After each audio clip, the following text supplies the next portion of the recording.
the same way. So we have time today, in our short time together, for 3 things. The first thing we're going to talk about is just simply this word stress and what it means.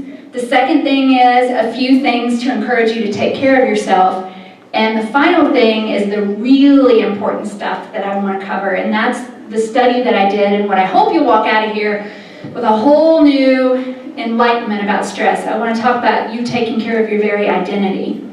So a couple of stories I want to share with you as we go through this what is stress.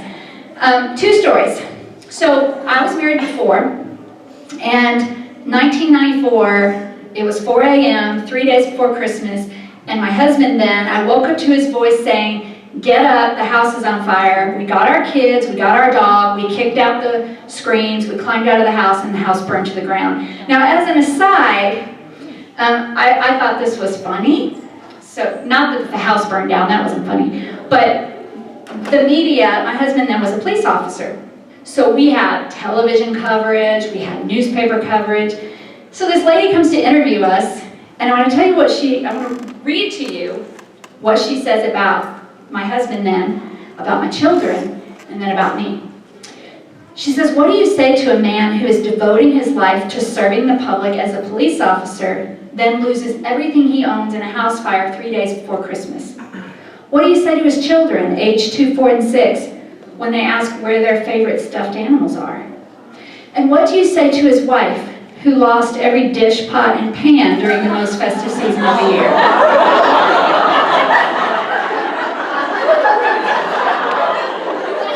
Like, we almost died that night, and I promise you, I was not walking around going, "Where are my dishes?" But I remember feeling that way as a teacher, that people didn't get. I mean, to me, that's like, you didn't get me, you didn't know me, but you wrote it. And I wasn't mad, but with us as teachers, it was like people didn't, you know the phrases, well, you have summers off, and you get off at 3 o'clock, and we're gonna come back to that. But it's like, sometimes they don't get it. What is stress? What was that? Did you say husband? I turned 51 this year. I'm like kind of hearing as well. Say again. Ugh. Oh, ugh. I like it. Working out? Anything else? Can't see the forest for the trees. Okay. What else? Senioritis and lost. So one of the first studies that I looked at before I did mine was about the word. And so it was a workplace stress study, and they asked people just like I asked you, although more formal, and there were a bunch of responses, but I want you to see how different these are. One person says it's a mental thing, it's in people's heads. And so maybe when you said frustration or worry, lost, that's kind of an in your head kind of thing. It's a type of illness that might need treatment. Some of you said lack of sleep, that's a physical thing, right? And then it's being overworked and not having enough hours in the day, and we heard that. So then now I ask you again, what is stress? Don't hate me when I say this, but it doesn't mean anything.